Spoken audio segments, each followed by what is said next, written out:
they're also used for forage or orchard products, so nuts and fruits. In general, there's two paths to the establishment of silvopasture, and I call them silvopasture via subtraction or thinning or addition, and I'm going to look at that next. If I can get my slides to advance. Okay, so, oops, that's not it. What happened here? Okay. So we're going to take a look at some. Sorry, something happened with my slides. I'll just stick with this slide just for a second. This is an example of a site in eastern Washington in Spokane County. It's comprised of 1,000 acres, 1,200 acres, give or take. 800 of it is in ponderosa pine, and 200 acres of it is in pasture. This is a cow-calf operation. It's a fourth generation. They've been running cows on this property for hundreds of years. The herd size varies between 100 and 150 head, and they have 40 plus electrical temporary paddocks of various sizes. The livestock are moved every 24 to 72 hours, depending on forage quantity, the precipitation. And in this site, the trees were, again, all ponderosa pine, and the trees were arranged between 120 to 150 trees per acre, or stems per acre. And the landowners were in the process of reducing that down to around 100 trees per acre. So there was a thinning that was occurring, and those trees were being thinned, and then the entire trees being removed from the landscape and then sold for firewood or pulp. And I apologize, I'm going to skip a slide here because that one's out of order. Well, I guess I can use that one. So this is another one, Eastern Washington. I apologize for the graininess. This is the same site. So this is a 240 acre ranch in Pend County. 160 of those acres are in pasture, and then 80 acres are in timber. Again, ponderosa pine is the dominant species here. They have approximately 100 paddocks of various sizes between 2 and 0.5 acres. The livestock includes 75 Berkshire pigs, roughly 50 to 100 Angus Red Devon cross, which is a cow-calf operation, plus a few stud, I guess.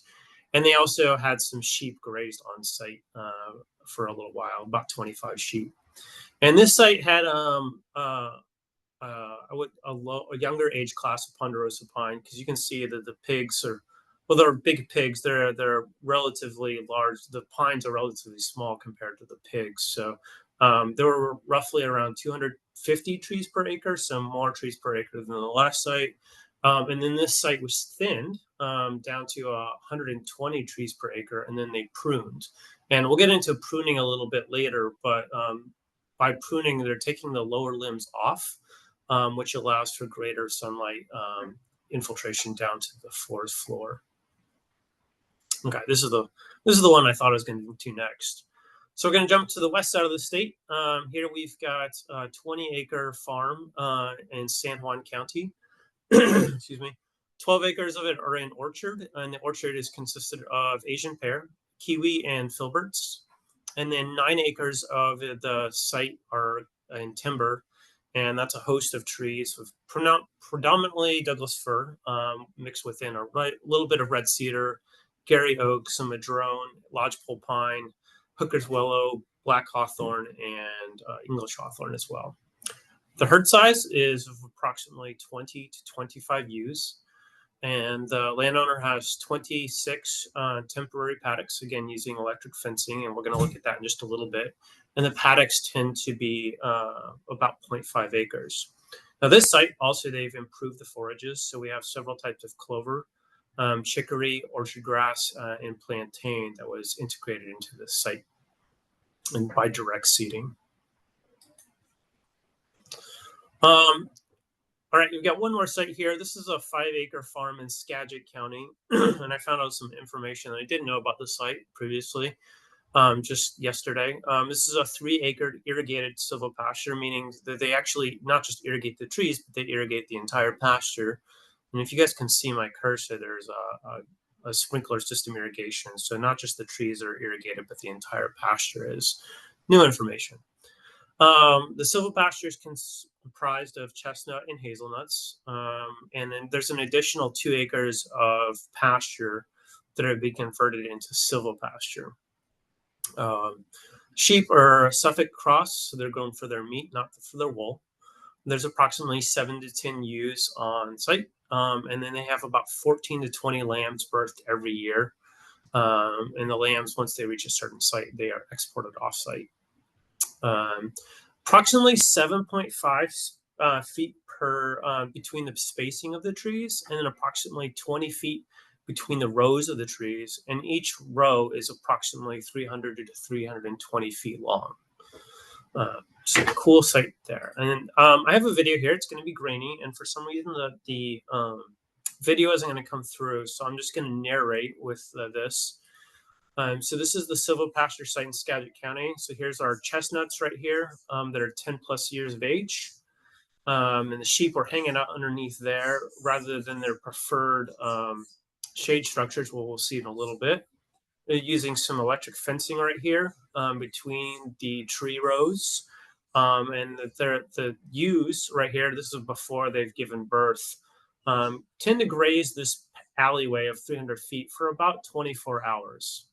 And here on the other end of their shade structures, which they will use if it's cold or windy out. And those shade structures are very movable. Cool site. So this is a row that they just finished grazing, and you can see there's a lot of forage still left on the landscape, which is what we want. We want a good percent coverage. We want vegetation that can resprout. We don't want to see any bare mineral soil there. And you can see in the row to the right, which we're just about to go to, there's a lot of flowering clover there. And then when the landowner does move the sheep, they'll move that electric fencing and allow them to graze one row at a time. Kind of cool. All right. Oh, next one. All right. So next, let's look at what is not classified as silvopasture.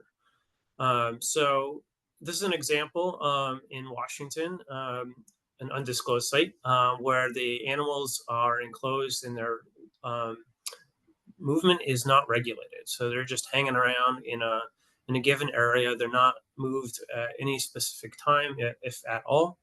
And we can see a depreciable loss of understory vegetation where we see bare soil and very little vegetation. We see concentrated nutrient deposition, aka poop.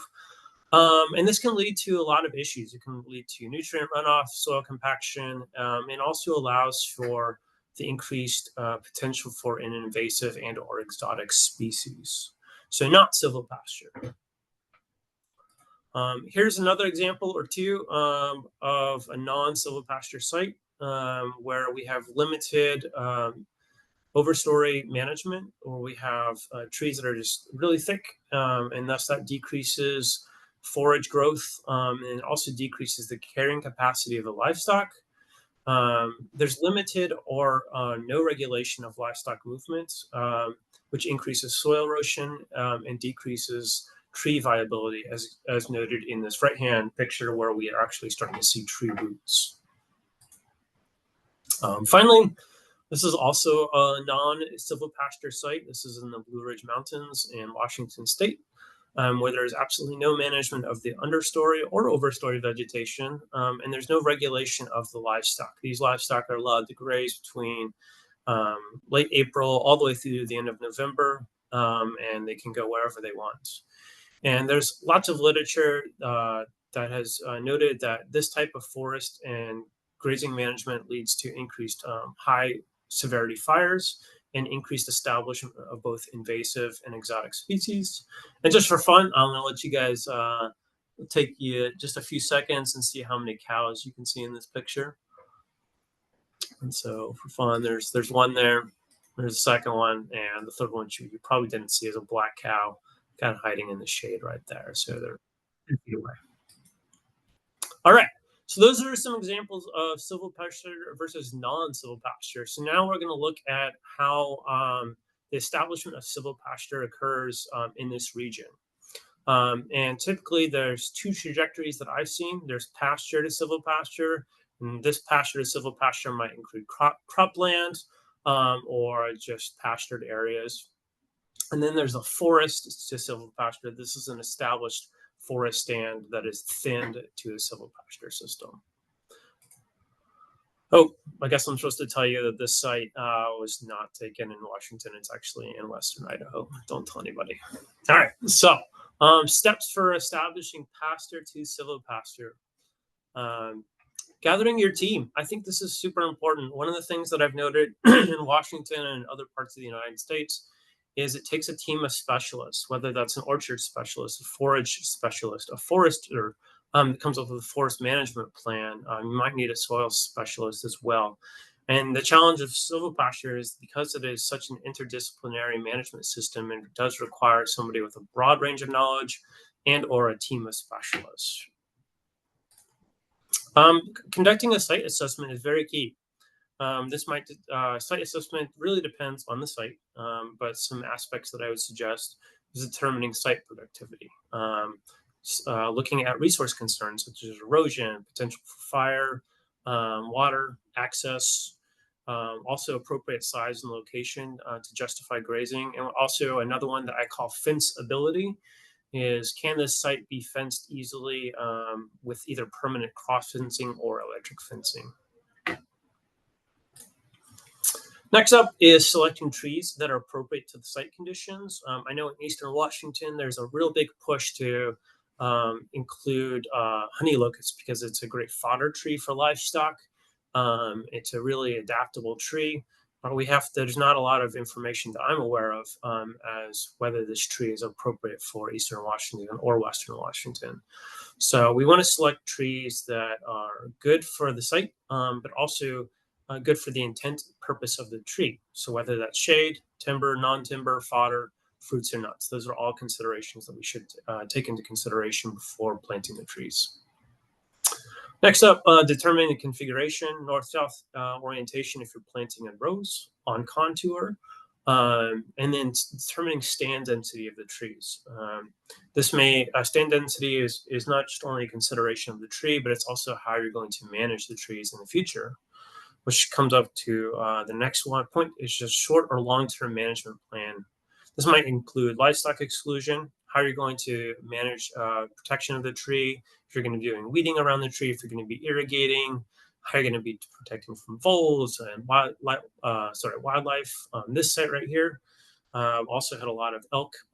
So the landowner had to, you can't see in this picture, but there's a elk-proof fence just around these trees until they were established about 10 years of age. Apparently elk will eat anything. And finally, determining forage improvements. You would need a Marty Cheney or another human being on the state that understands which forages are appropriate for the sites in your livestock. And then speaking of livestock, I would also suggest you need to determine what your stocking density or animals per unit month, or your carrying capacity of your livestock, and what is appropriate for that site given your forage, precipitation, and the number of trees per acre. Yes, I know Washington does have trees, but this is a great silvopasture site.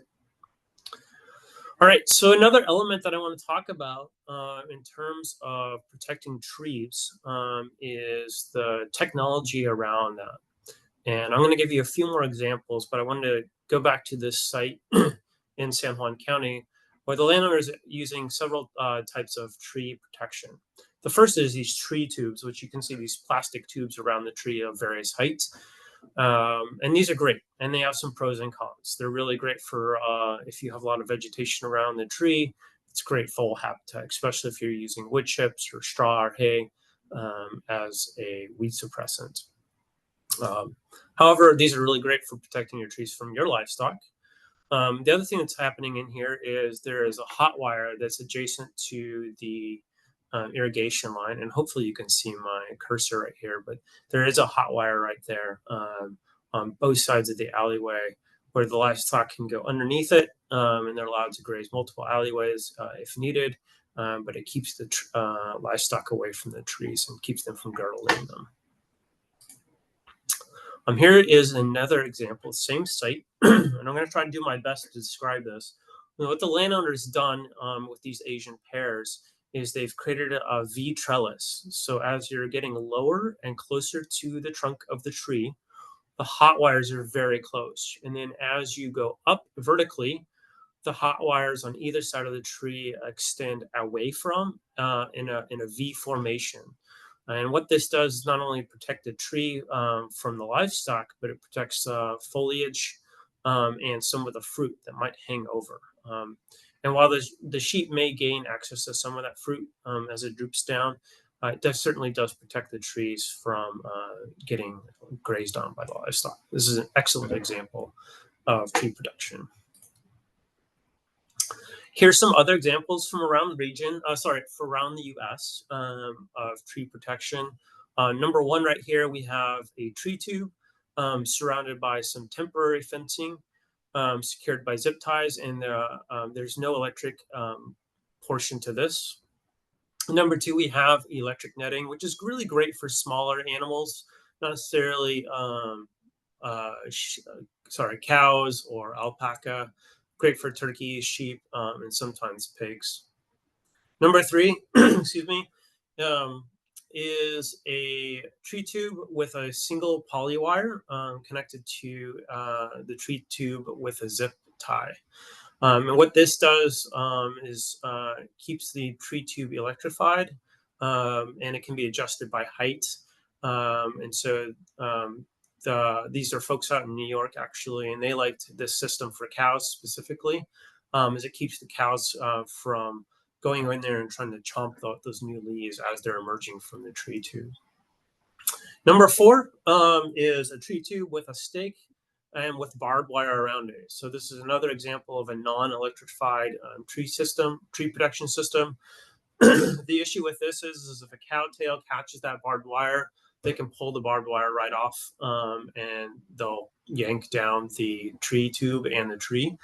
So that has to be really well secured, and you need to watch out for your cow tails.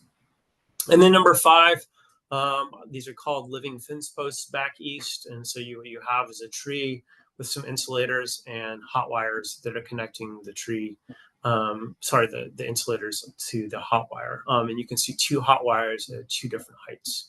So this is a great example. And there's a lot more examples out there as far as protecting trees. These are just a few excellent examples.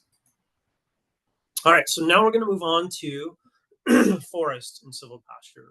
And I've seen a lot of this more in Eastern Washington than I have in Western Washington. So similarly, we're going to get a team together and we're going to look at all the same factors as we did for the afforestation. Again, you're going to conduct a site assessments. This might be based on thinning. This site specifically was thinned incrementally, partially due to time and labor constraints. So it was originally around 300 trees per acre. Then they got it down to 200 plus. And then I think they're around 150 trees per acre. And their goal is to get it down between 100 and 120. So that can happen incrementally. And as the tree density went down, they were able to increase their grazing density gradually as forage quantity increased. So it doesn't necessarily have to happen all together all at the same time. Ideally, that'd be great, but gradations are fine. Again, determining which species age class. And I'll talk about this in a second, but age class has a lot to do with how the silvopasture is operated. Again, same kind of considerations, whether you're going for shade, timber, fodder. Toxicity is an issue as well for cow-calf operations. All pines are toxic to cow fetuses. So if they get access to those green needles while the cow's pregnant, that can lead to an abortion. And thus, pruning is a very good and necessary component. Okay, modifying the stand density for adequate sunlight to reach the vegetation. So as far as when I was talking about age class, typically in silvopasture across the United States, we typically see an even age class. Now, this is true for most cases. However, it's not true for all cases. There could be two different age classes in there. depending if you have a shade-loving tree, such as Douglas fir, that tolerates a little more shade. However, if you do have two age classes, you're going to see changes in trajectory and the amount of forage in the landscape. That's why even age class is really great, because you can really modify the amount of light that is getting to the landscape. Consider forage improvements. Very important, though challenging. Again, for forage improvements in this kind of setting, landowners, one of the cool technologies that they come up with is when they do bale feeding. So in winter, they'll set out bales in these stands where the livestock will graze that down, and they'll graze it down to the mineral soil. And right before the snow melts, landowners will go in there and seed really heavily into those areas that have been bale grazed. Also, a really cool technology that I've seen is when they have thinned the stands and there's a lot of slash out there, they'll do a pile burn. And then after the pile has been burnt and they've had a seasonal winter with a lot of precipitation, they'll seed into that area where that's burned. So fun technology there. Also, you need to determine your carrying capacity of your livestock and determine the timing of your introduction. And then consider the property in terms of silvopasture and pasture. Anytime you have trees, and again, the landscape, you're going to reduce the amount of forage that's on the landscape because you have shade, competition for moisture from the trees and the forage. Thus, you're going to have less carrying capacity. So many of the landowners, as noted before, have a mixture of silvopasture and pasture. All right, the last thing I want to talk about as far as trees is canopy density. So this is an element where you're monitoring the amount of light that's coming through the canopy onto your forest floor. And there's a couple ways to do this. And there's, I guess before I talk about the ways to do it, the reason why you're going to do it is decreased canopy density, as noted here, increases the amount of sunlight. And this varies from tree species and forage species. And monitoring really is the key here. And before going forward, I have to say we don't really have the data. We don't have a lot of information about, what is the appropriate canopy density for ponderosa pine, Doug fir, Gary oak. That's going forward, and I'll try to discuss some methods of ways that the people on this call can collect that information. So this is one of the tools. It's really easy to use. This is a spherical densiometer. You have a concave mirror with a grid system on there. And the nice thing is you can, the directions come with spherical densiometer, and you're just adding up a percentage and then determining the percentage of your canopy density using transects, where you just repeat your steps every, however that long it is, like a 10, 20 feet, 100 feet transect, and you're monitoring that canopy density. And again, monitoring is key here because it's not static. That is going to change seasonally. It might include yearly, depending if you have deciduous or coniferous trees. As trees grow, those canopies will close in, and thus you need to be monitoring them. This is another type of densiometer. I've used this one before. Nice thing about it is you can walk and look at your densiometer. It has a little crosshair on the top. And this one's very effective for monitoring canopy density if you have established transects.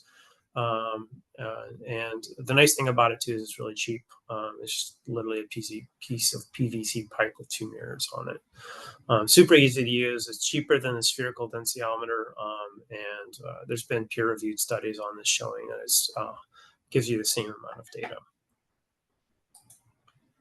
All right, I want to talk a little bit about forage management, and I know I'm going a little over time, but we're almost there. So proper forage management in silvopasture is essential for healthy and productive systems. Following any rigorous rotational grazing schedule, there should be monitoring of forage regrowth, percent cover, and height. Monitoring this kind of data will help support your trees, your livestock, and your soils. Ideally, your forages should be adapted to your site. So think soil, precipitation, shade, and your livestock. We need to think about digestibility, nutrient content, and caloric value. These are all considerations that we want to think about when establishing or managing for our forage. So this is, again, I guess I kind of already covered this. A productive site, you manage your forage management. You need to look at your grazing schedule and monitor your forage accordingly. And forages are managed for site and livestock. This is a great picture that was taken in 2020. Yes, 2020. This is the Silvopasture site that's in Spokane County, which on average gets about 20 inches a year. So one of the things that when I see this picture is I see a high percentage cover of forage. This is a 20-acre paddock that's raised by approximately 100 cows for 48 hours. When the cows are moved off, and depending on how much rain they get, how much forage rebounds, they might graze this paddock again, or they might not. They might stop grazing that paddock for the entire growing season until the next year. So there's a lot of time in between coverage or grazing events that needs to occur. Can't really tell the height of the forage in this picture, but it was around 4 to 6 inches after the grazing event. All right. Some other management activities include spot spraying. Be helpful to get rid of shrubs, depending on the type of livestock you have. Mowing around trees or weed whacking, especially if you're doing afforestation. Pruning, this is again necessary for forage, allows more for light to get it into the lower canopy, increase forage, and also removes any toxicity as far as pines for your cow-calf operation. Mastication is very key, and removing that dead biomass or necromass allows for more forage to grow. I know that DNR was working with several of the landowners that I was researching, and they were using mastication, and they would go in there and improve their forages. And then also excluding livestock. And I realize this is a challenge in some areas, especially when you have limited forage. All right, I'm going to zoom through these because I'm looking at the time. So economic reasons for benefits of silvopasture, you have multiple revenue streams. If you're not harvesting your trees, if you're harvesting your trees every 40 to 60 years, you have livestock, wool or meat income yearly. And that provides both short-term and long-term sources of income. And then economic risk is distributed. In 2021 in Eastern Washington, and I assume Western Washington as well, there was a massive drought. And forage dried up. It senesced very early. Hay prices were extremely high. And so a lot of the silvopasture practitioners, they had believe it or not, the forage in the silvopasture senesced later because there was less evapotranspiration underneath those trees, so their green grass stayed green longer. And they were also able to reduce their herd size. And then when their herd size was decreased the following year, they were allowed to, thin their trees, gain some income from there. So that was an excellent example of how drought affects silvopasture. Ecologically, there's lots of reasons. For heat and cold stress, for livestock, trees are really helpful. Nutrient distribution, again, that's regulated by rotational grazing. Increased soil health when compared to continuous grazing sites. I have a little star there. And increased biodiversity when compared to continuous grazing sites. And that data is actually forthcoming from a paper that I'm writing. Challenges. It's ecologically and economically complex for all the reasons we've discussed thus far. Without proper management, we can have long-term ecological and I would say economic challenges. One of the challenges of silvopasture is you have decreased carrying capacity. When you have trees on the landscape, there's less forage. And so that might not work economically for a small acreage.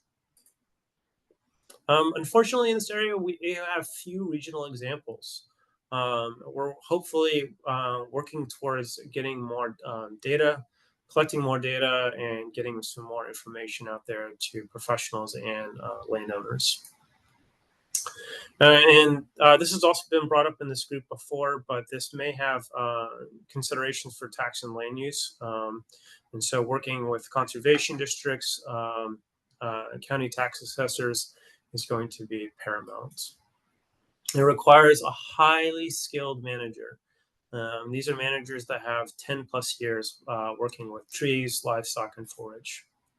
It's not appropriate for all sites. I have an example right here. This is Beth Robinette of Lazy R Ranch. She and her dad have been managing her livestock on her ranch for several years. And these are some of the requirements that I've gained from Beth and her dad. You have to be comfortable with practicing rotational grazing. You have to have time and labor to move the animals often and efficiently. Having a team is very helpful. Beth and her dad work with some foresters. They work with grazing specialists from WSU. They monitor their soil health, specifically carbon and bulk density, and they're constantly managing their forages. And you have to have a willingness and ability to adjust your grazing practices, herd size, manage your forages and trees. And then you have to like working with and from others. And I would also say that you need to be skilled in monitoring ecological data. All right. And finally, one of the things that I've noted across the United States is where silvopasture is most effective, most well documented is when we have interagency communication, sharing of knowledge and best practices. And so there's a number of entities here in Washington State that would be paramount and helpful in establishing silvopasture and sharing knowledge both with each other and with landowners. So. And finally, here's some resources. Write these down. I'll have Patrick forward to these to you after my talk. All right. Well, that's it. Thank you very much. I'm going to stop sharing and see if there's any thoughts or questions. That was awesome. Thanks, Mark. Yep. We do have a couple questions in the chat, but people can also feel free to, unmute yourself and ask away. But to get started through one of the questions in the chat, Heidi asked, in a newly established tree planting, does it have to reach a certain age before it can be used as silvopasture? That's a great question, Heidi. And the answer, as always, which is just not a fun answer, is it depends. You probably saw that answer coming. But I've seen in both Washington and other portions of the United States is tree planting age is not so much age as height of the tree, which I guess is age. And so you want the leaves and a majority of the forage, leaf matter away from the livestock. So they can't like go in there and chew on the tree, pull it over and bend it down. But with a lot of the technology that we have out there, tree age can vary. So it really depends on the technology you're using to protect your trees. All right, got another one from Kevin. He says, have you seen any examples of coppiced or pollard fodder trees in silvopasture? Coppiced, yep, absolutely. Back east, they integrate. I mentioned honey locust and willow. They'll coppice those and let livestock graze on them. I haven't seen pollard, and this is a question that's been brought up to NAC before, I believe. I don't know if Kate's on here. She might actually have more information. Is Kate? She is not on here. That's okay. We have not seen pollard trees, but that's a question that's been going around. So that's a good question. But coppiced, yes.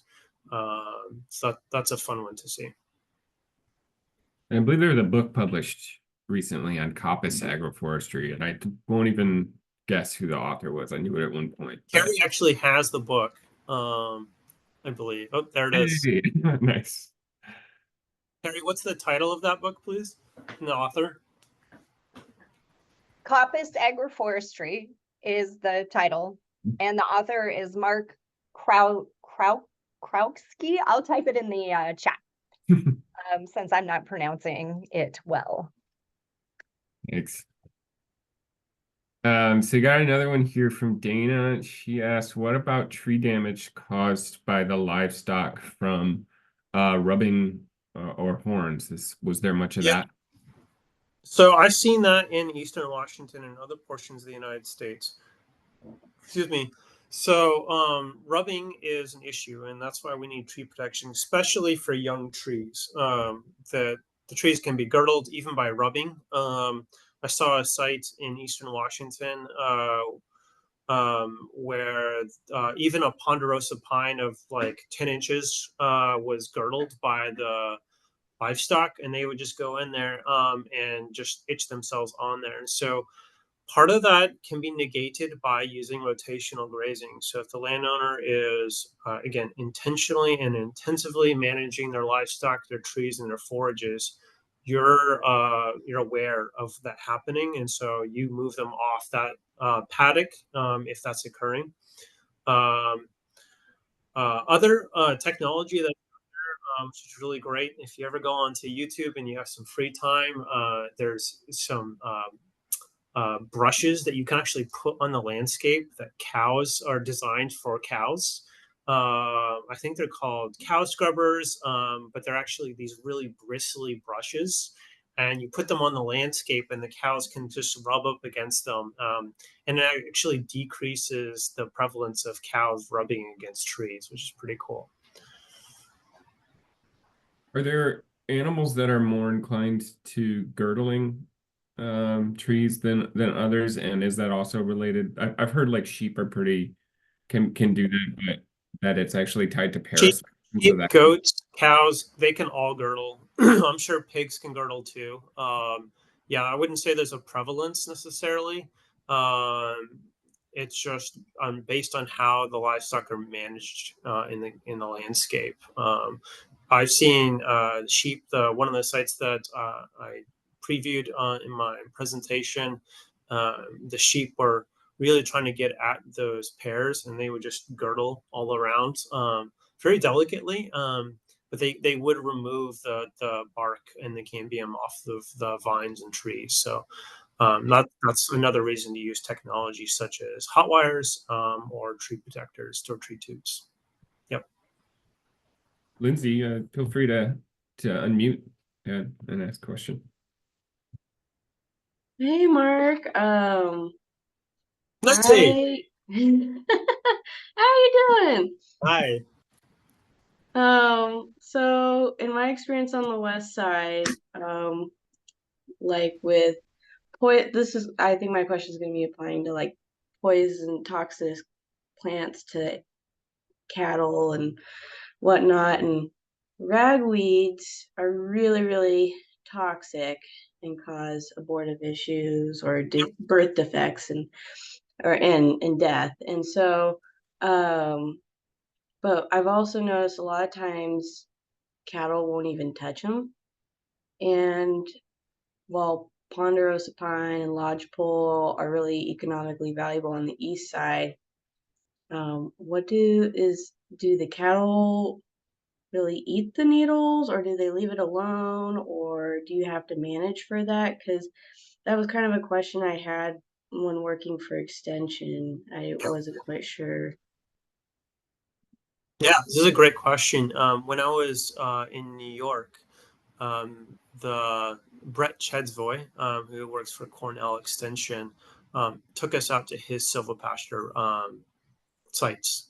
And in one of his silvopasture sites, he had not only toxic trees in the form of pines, but he also had a lot of toxic understory. He had digitalis and things like that. And one of the questions that we brought up was like, hey, there's all this toxic stuff in the landscape that could cause abortion or other medical issues in your livestock. What do you do about that? And again, his answer is it depends. But part of that was allowing the livestock access to enough high quality forage, where that if there is something toxic in the landscape, they're going to go for the stuff that tastes good, like we all do. And they're going to eat that. And while they may eat some of those toxic things, the the stochasticity, the amount of toxic to non-toxic is it leans heavily towards that the nutritional dense good stuff that they like, and they'll just eat a small amount of that. And a lot of that is actually regulated through that rotational grazing. So they're not in there long enough to get rid of all the good stuff, and then they're just left with things they'd rather not eat. And then they start consuming that, and then that becomes a problem. And that's also true for trees and needles. Beth Robinette, who's I think you've been on her property or near it. She, every now and then there's one mama cow that will, eat those needles and then abort.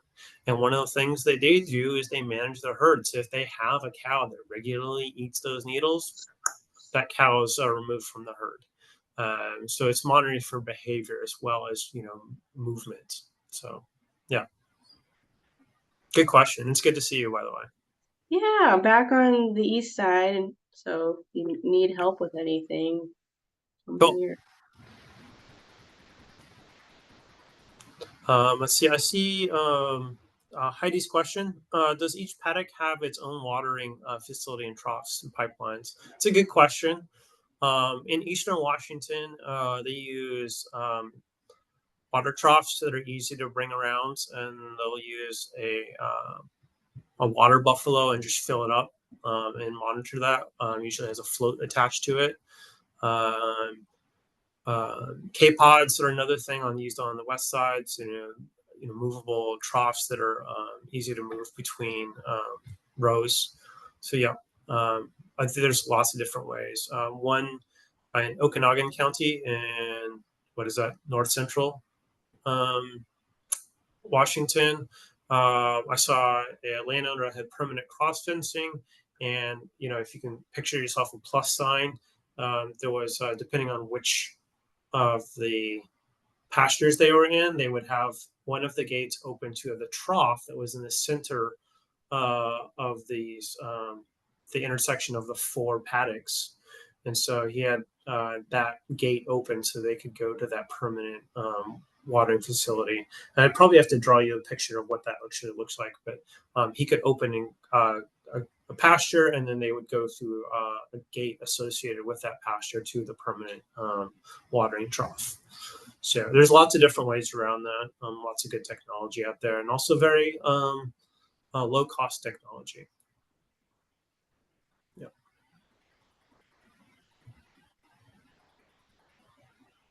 Any other thoughts or questions? I will say again, one of the things we don't have is we don't have all the answers here. We need to identify more sites and best management practices. And I think we're on our way there with the team of people that we have on these calls, and sharing information, sharing what you're seeing out there, and then passing on those good practices to other areas and other people is really what we need. Maybe on that note, what do you see as like the priority research focuses for silvopasture in this region? Like, what are the big research? That's a really good question. We just so in the National Agroforestry Center, we're constantly looking at what is necessarily needed as far as technical assistance and or research. So from a research perspective, one of the things I am really excited about, and we're working on publishing a paper right now, is using silvopasture as a means to reducing fuel loads in the landscape, and thus making landscapes much more fire resilient. And while this may not necessarily apply to the western portion of Washington State, eventually it will, because that area will burn. So that's one thing that's really interesting. We need more research on, and Stephen Lee, if he's still on this call, he can speak to more of this than I can, and so can Marty, is we need a lot more research on appropriate forage species given, shade density and livestock. And there's landowners, the early adopters of silvopasture, they use what they have. They monitor it and they share that information when appropriate. But we need more trials to determine what are the best species for silvopasture. And then we also need to look at a lot more as, what the effect of silvopasture is on soil health, so bulk density. We need to look at things like electrical conductivity, the amount of salt, how silvopasture affects pH. We need to look at how silvopasture affects tree health. If we're seeing compaction around trees, if we're seeing diseases that are associated with silvopasture, this is another good research topic.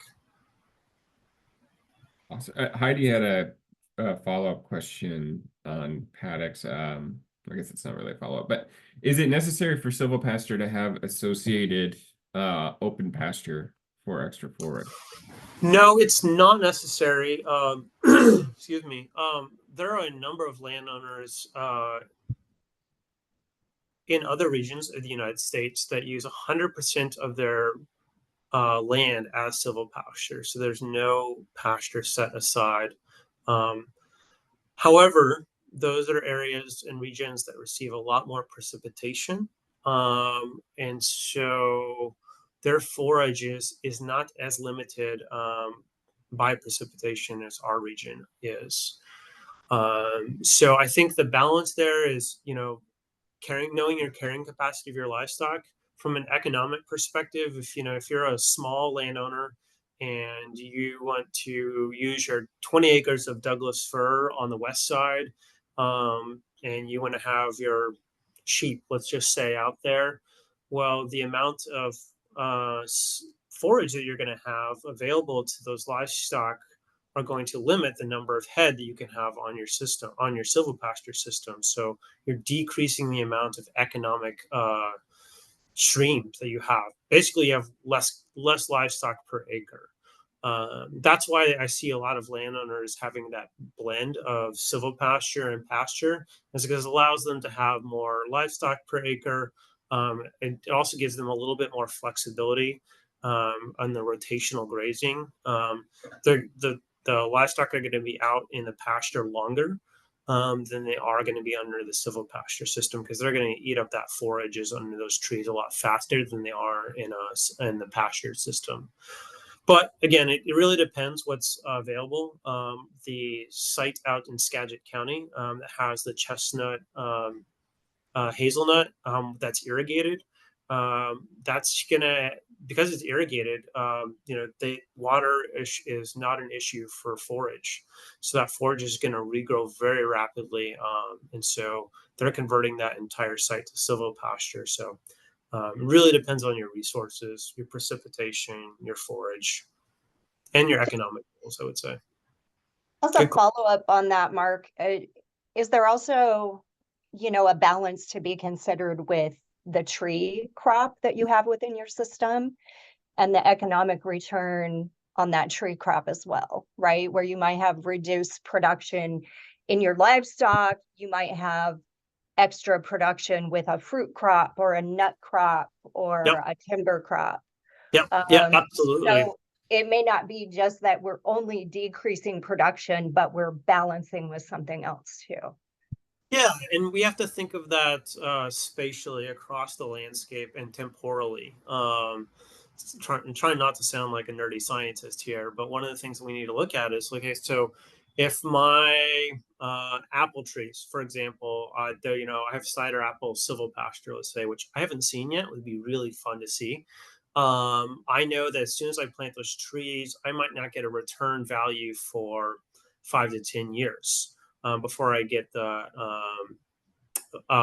return value in the cider from the fruit. So in the meantime, I'm grazing my livestock because there's probably more sunlight getting to the floor because the canopy hasn't grown out. And then as that canopy closes, I'm going to be reducing the amount of livestock on the land.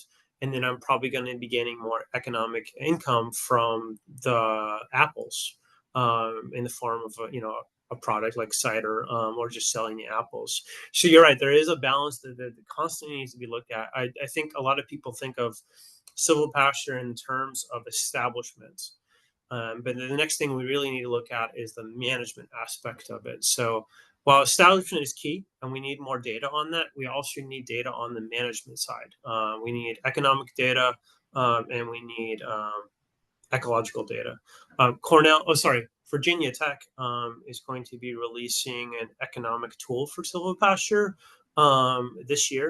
next year. Sorry, I forgot what year it is.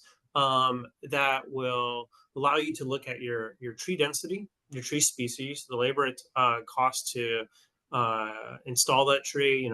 Let's say it's ponderosa pine, just easy enough. How much it costs per tree, the labor that is associated with establishing that tree and maintaining it, the space that tree needs, and then what's your return value. If you're going to be harvesting that tree in 60, 80 years, how much you could potentially get for that, depending on market value.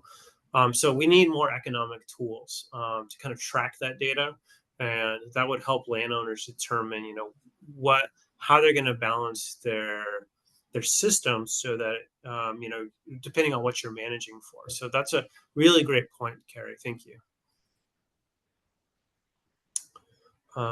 Plant breeding focusing on silvopasture would be great. Excellent points. If Stephen Lee is on here, I don't know, Stephen, if you could talk a little bit about that. Well, yeah, thanks, Mark. Great talk. Great conversation. I can talk a little bit about what we're doing. I don't want to steal the show or anything, but we are looking at 11 different species that have been historically were released from the Pullman Plant Materials, the NRCS Pullman Plant Materials Center. And, not all of them, but several of them had been released for forage uses and various things like that. Also, within conservation of erosion and things like that. But we have a 6-acre ponderosa pine orchard that you're aware of, Mark. And I can't remember the density, but it's, probably 100, maybe a little bit less, 100 trees per acre. And so we're setting up plots actually this spring. We were going to set them up last spring, but something got a hold of us, and do replicated trials on their growth pattern. And then also, so comparing them to full sun, how late do they go in the year before they senesce?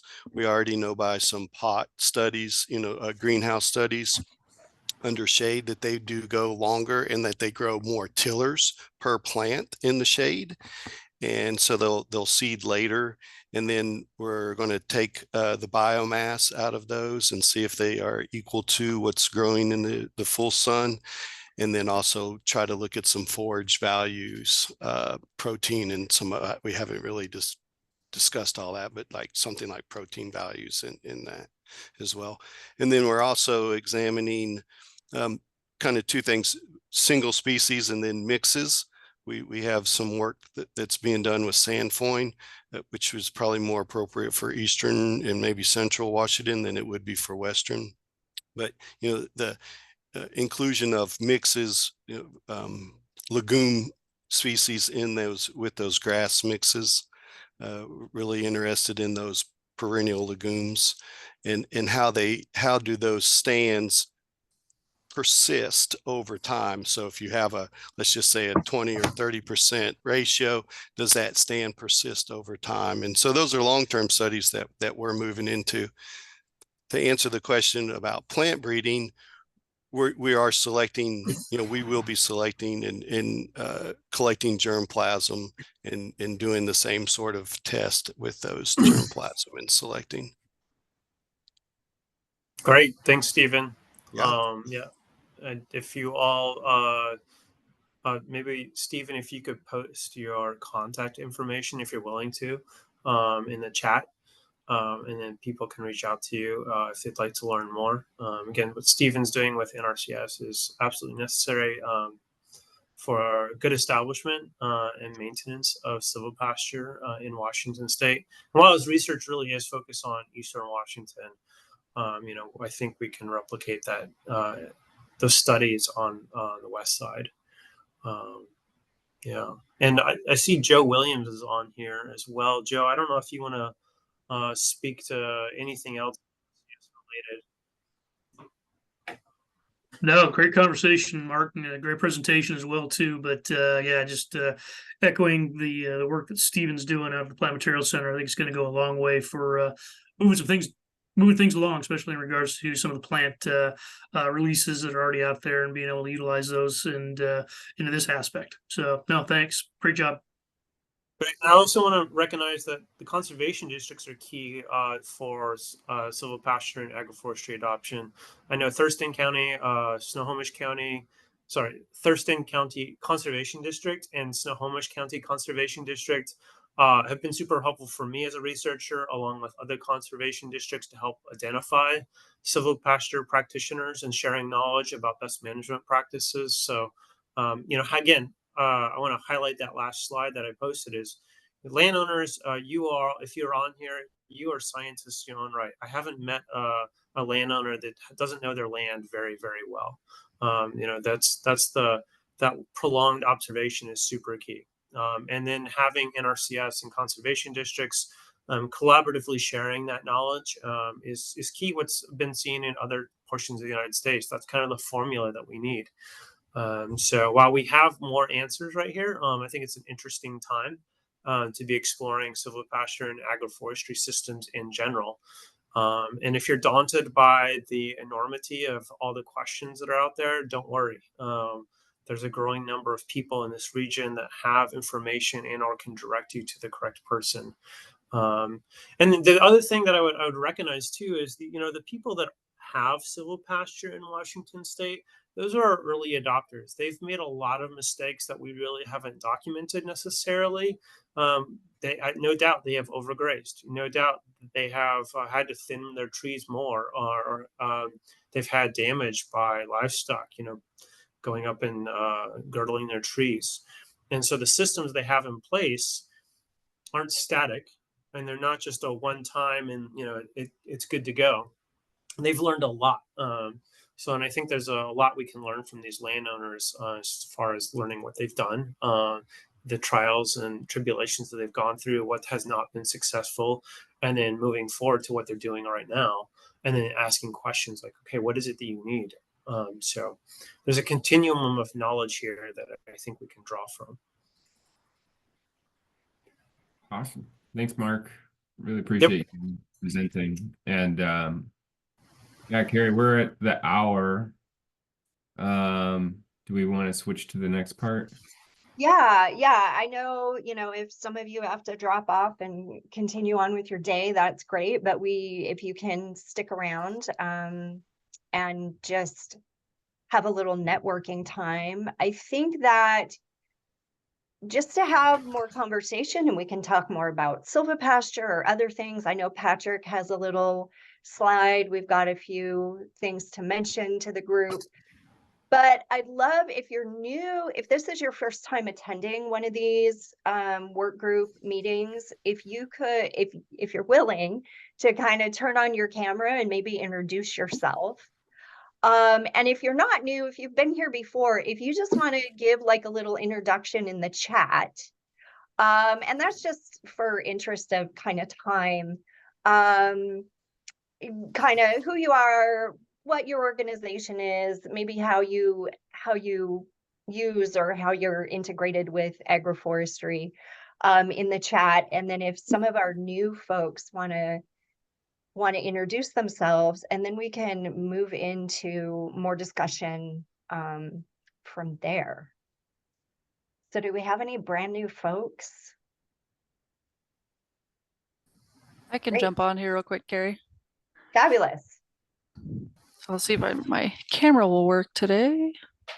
I can't see it, but hopefully it's working. I'm Darla Klauser. I'm the resource tech for the Stevens County Conservation District, and we do a lot with kind of farm planning in general, but we've definitely been kind of aiming more towards a lot more livestock support. We've been kind of getting into some different projects with silvopasture, etc. We have the Vetter Farm, if you haven't heard of it. It's a WSU owned farm down in the Deer Park Valley. that is being actively managed by us at the district alongside the WSU extension here in Stevens County. And we try to, essentially it's a community platform to help support, you know, community education for different projects like these. So we will be doing a lot more these next couple of years. If any of you at any point are ever interested in jumping in as presenters, we definitely always appreciate good round knowledge bases for, you know, all your different experiences. So feel free to reach out to me. That you can just Google Stevens County Conservation District and I'm on there, and you can get a hold of me through email. Thank you. And then Sophie, I see you've got a hand raised. Hi there. I loaned my camera out, so I don't have a camera at the moment. But I am from the Jefferson County Noxious Weed Control Board. And I forget how I learned about this group, but maybe our conservation district recommended it. But forestry just feels like something our program really hasn't worked on much at all. And so just trying to learn a bit more about how it's integrated and how our community members could benefit from agroforestry and my role in helping control invasive and noxious weeds within that scope. So yeah, if I'm able to attend, I hope to be able to join a bit more. So yeah, thank you. Great, thank you. Thanks for joining us. And it looks like Organic Farm School. I don't think we've had you attend before. Hey, what's up? I'm Kevin Holton. I'm one of the field assistant from the Organic Farm School. I'm just here to learn more about agroforestry. So yeah, thanks for having us. Kevin, I think I've been out to your site. Is that correct? Yeah, that a is. while We ago. came out to Commando Island. Yeah. Right. Yeah. We'll have to talk more about where you're going with some agroforestry on your site. Oh yeah. At some point. Yeah. Great. Well, welcome. Awesome. Thanks for coming. Yeah, thanks for having us. Could you tell us a little about I don't know anything about the Organic Farm School. I'm just curious to learn. Like, oh yeah, so we're located on Woodby Island, and we're just it's a nonprofit organization, and it's focused on training farmers kind of like for market gardening style, but we also incorporate a lot of livestock, and we also do stuff for growing seed for contracts. So it's just it's kind of like I think it's like an 8.5 month program. And the farm itself is 10 acres, but we have about 4 acres under production. So it's pretty small scale, minimal tillage, a lot of cover cropping. Yeah, last year we had sheep and chickens. This year I think we're going to have sheep, pigs, and chickens. There's not really any agroforestry going on. It's mostly just annual vegetable. But yeah, I have a lot of interest in agroforestry and silvopasture, so that's kind of why I hopped on this meeting. So awesome. Thanks. Yeah. Great. Any other? Ryan, I see a hand. Oh, you're muted. I always do that. I think by now everybody would know how to unmute, right? Yeah, so my name is Ryan Swick. I think I've joined one of these meetings before, so it's my second one here. Oh, I know Patrick, Carrie, talked to you both on the phone, so great to see you here. I completed this past year of the practicum program with Viva Farms in King County, basically small scale organic vegetable farming.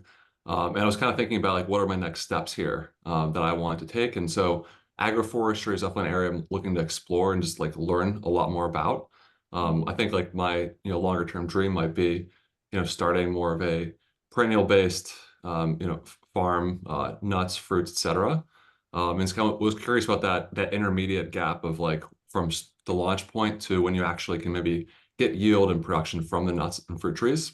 What kind of strategies could you implement to help with revenue during that period? So Silvopasture seemed like an awesome way to kind of fill that gap, as Mark was mentioning. So definitely awesome to hear the presentation today, and great to meet all of you. So thank you. Thanks. All right. If you haven't gotten an opportunity and you're new and you want to introduce yourself, go ahead and raise your hand. And then if not, we can, Patrick, do you want to share that slide you created?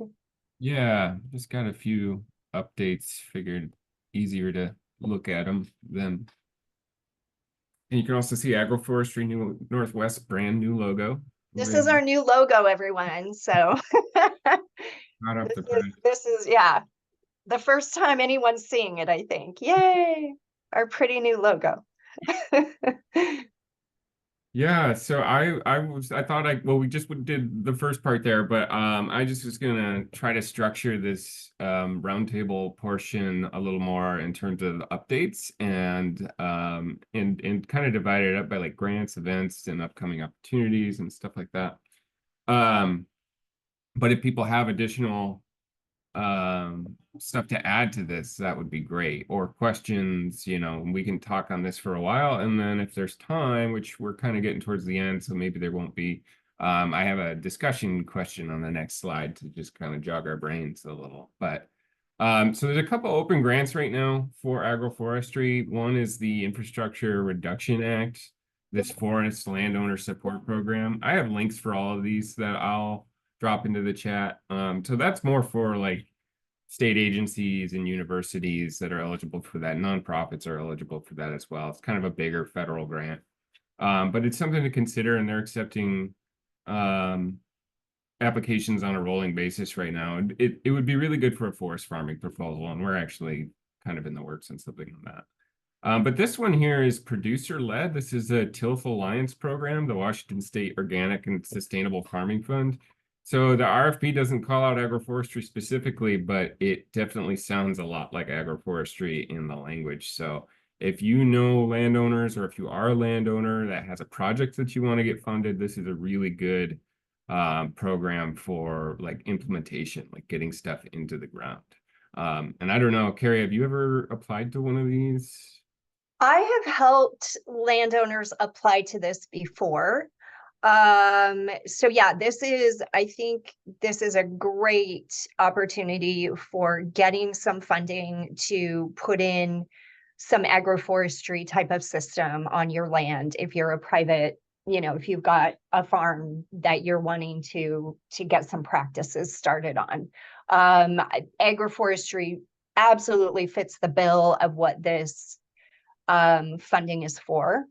And I think there's a lot of folks on this call that you could reach out to as well, myself included, maybe Patrick, and some others that could assist you with doing an application or helping you with some language or things like that. I think that the application is pretty straightforward, not anything too complex, but there's always folks out there that can assist you if you're interested in applications like this. And two, just when you're on a call, when we're together like this, noting who's on this call, noting some of the work folks are doing. And when we talk about grant opportunities, these are all potential partners here that we are looking at and talking with today and in future meetings, right? So thinking about too, what's our network, and how can that be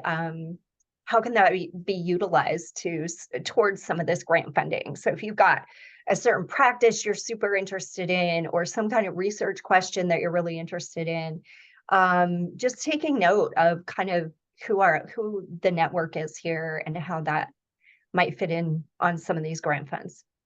So that's what I've got on grants. No, this is definitely like part of the purpose of this space is to build those partnerships. So I encourage you to reach out to each other and us.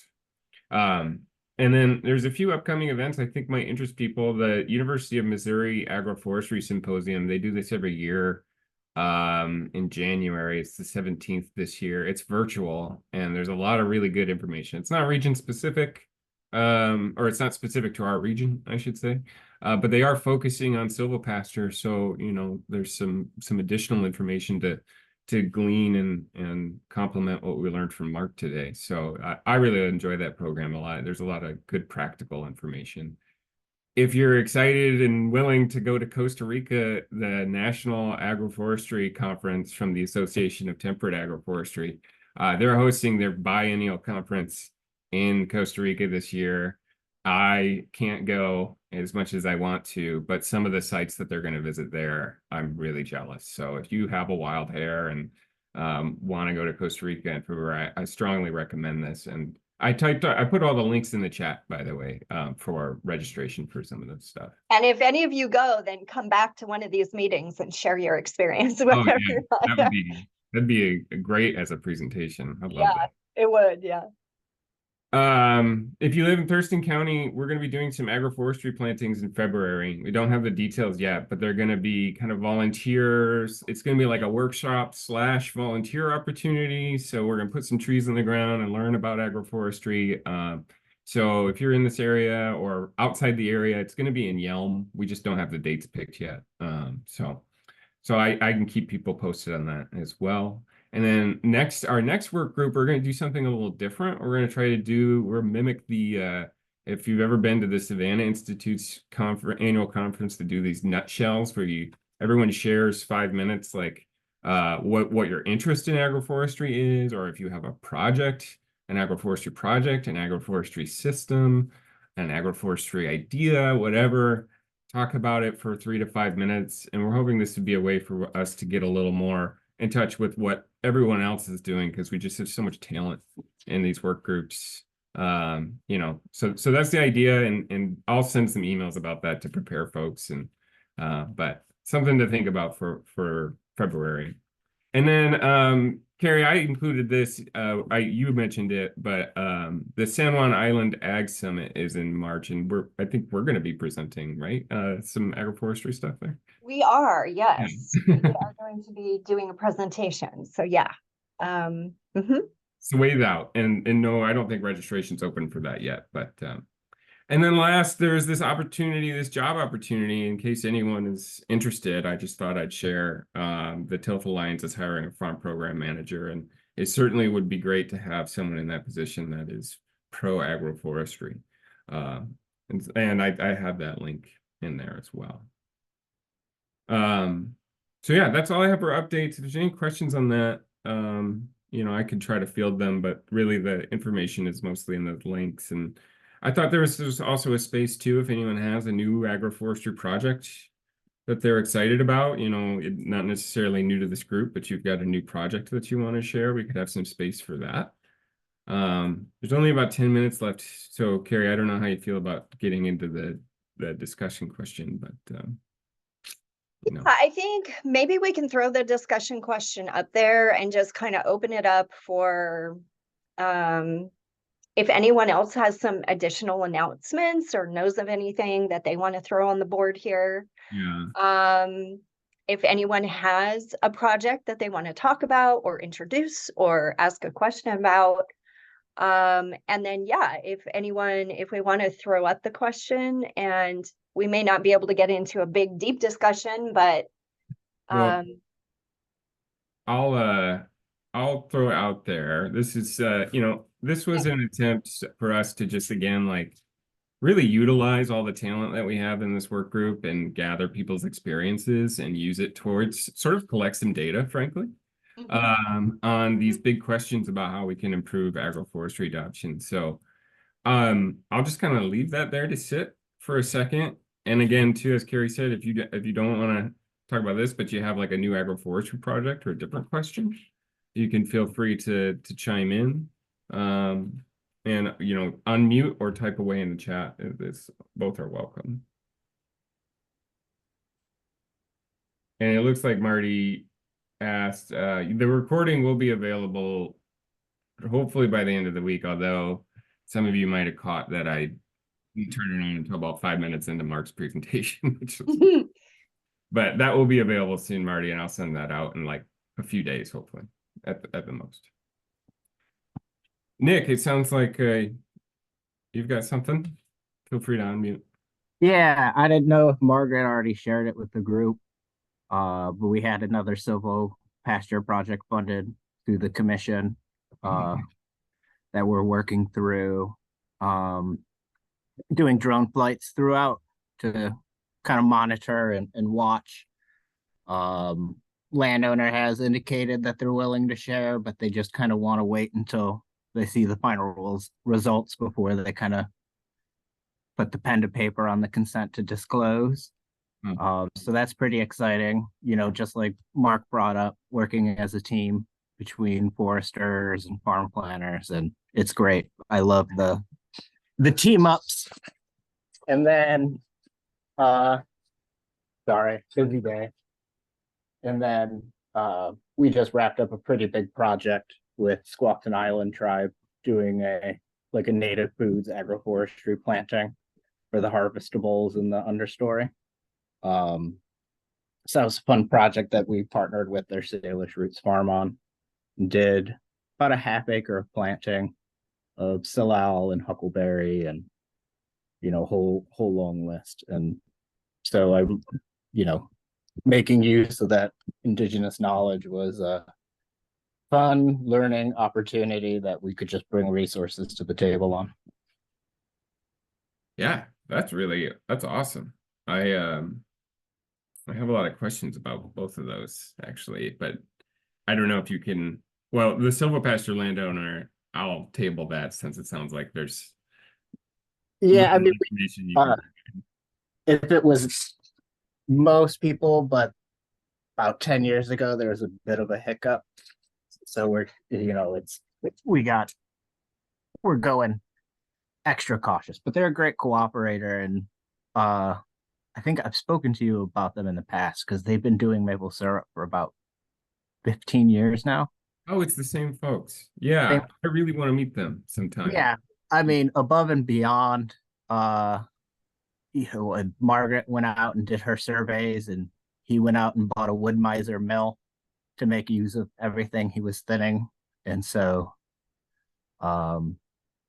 super exciting. And they did a cost share project in the past for a composting manure storage structure, and he plumbed it all up and put in PEX pipe in the concrete to draw heat off of, and he collects the leachate to irrigate. So he's mostly interested on returning the land back to how his grandfather managed it once upon a time. Big Norwegian influence, and wants to see it return to that state.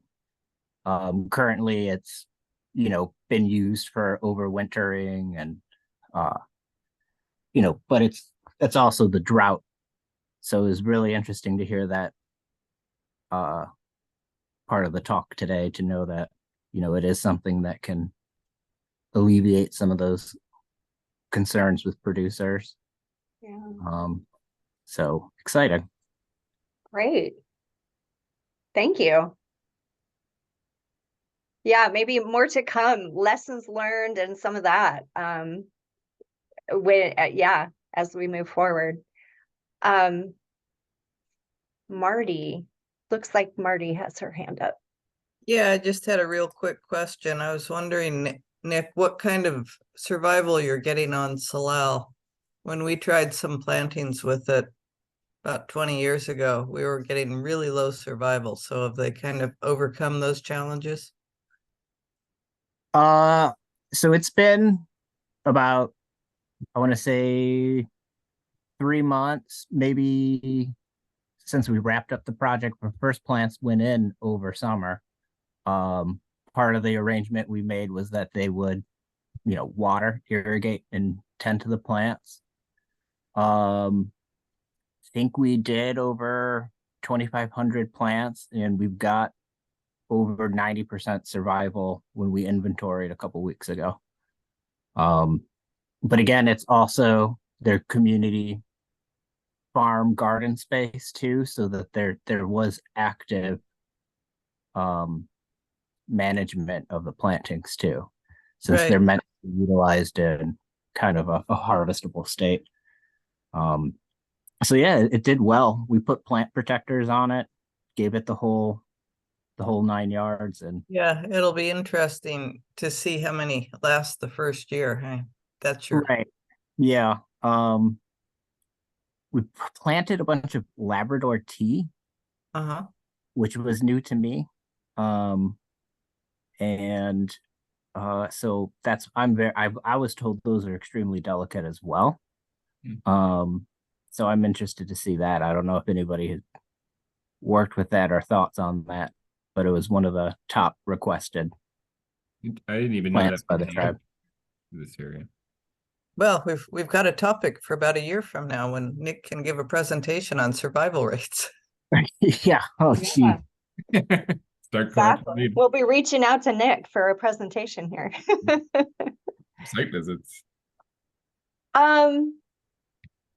I do want to address, so Susan posted in the chat that one of the biggest hurdles that she's encountered with new farmers that are interested in agroforestry is having a pool of other agroforestry folks, practitioners, that they can relate to and learn from, like informal mentorships or farmer to farmer, that kind of thing, which is a big topic in and of itself and might be a great topic to bring up in our February meeting. But I will say, one of the things is, yes, a lot of folks at this stage are early adopters. So yeah, it might take initially some broadening of the network, right? Some casting of a wider net to find folks out there that are doing some of these things. I think we're learning of more and more folks all the time that are doing some great agroforestry practices. It's just finding them, learning who they are. Yeah, that's a whole conversation I think we could have. Carrie, can I speak a little bit more about that? Yeah. I just want to acknowledge one of the projects that Carrie Abel Kloster is also on this call, and Patrick, they're working on a agroforestry handbook for the Pacific Northwest, which will be forthcoming in the next year or two. And one of the outcomes of that project will be to create these webinars on various agroforestry practices in both Oregon and Washington. And so that will be a great tool to keep an eye out for in the future. And that product will be freely available to the public, as I understand. Correct me if I'm wrong. They don't have to give their firstborn child, right? No. Okay, good. We try not to do human sacrifices in agroforestry, but I think that's a tool. But the other thing, again, I would bring to more of a national level is anytime that there's an interaction, I think there's a number of people here with land or experience in establishing their own silvopasture or they're professionals.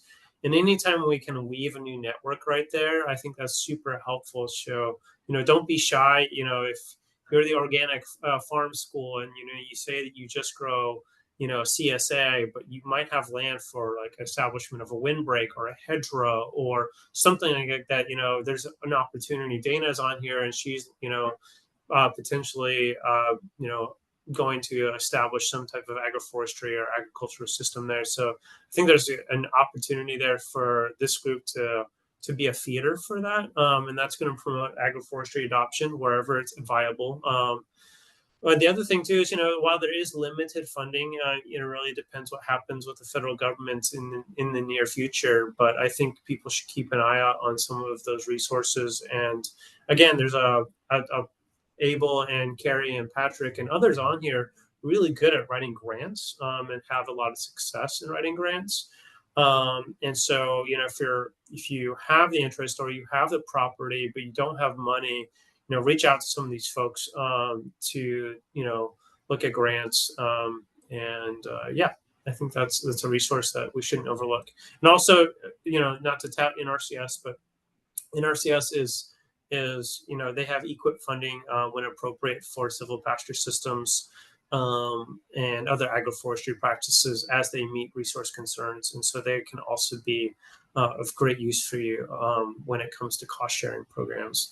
And then there's also conservation districts have cost sharing programs, and then the Washington State Conservation Commission. Did I get that right, Carrie? has cost sharing programs, and that's also, I would encourage you to reach out to Carrie regarding those or other conservation districts. I think there's just a lot of opportunity here. We're just at a really ripe place for agroforestry. Yeah. So we're at time. Yeah. Thank you so much, everyone. This was great conversation. Mark, your presentation was fabulous. Thank you so much for your presentation. And I hope everyone enjoys their holidays, has a good new year, and we will be reconvening in the new year and maybe sending out some info in January and then having our first meeting of 2024 in February. So there will be more to come on that. And always feel free to reach out to us with questions, ideas, things, feedback on these sort of work group sessions and all of that. So thank you, everyone. Thank you, Mark. Great presentation. Bye, everyone. Good to see you, Lindsay.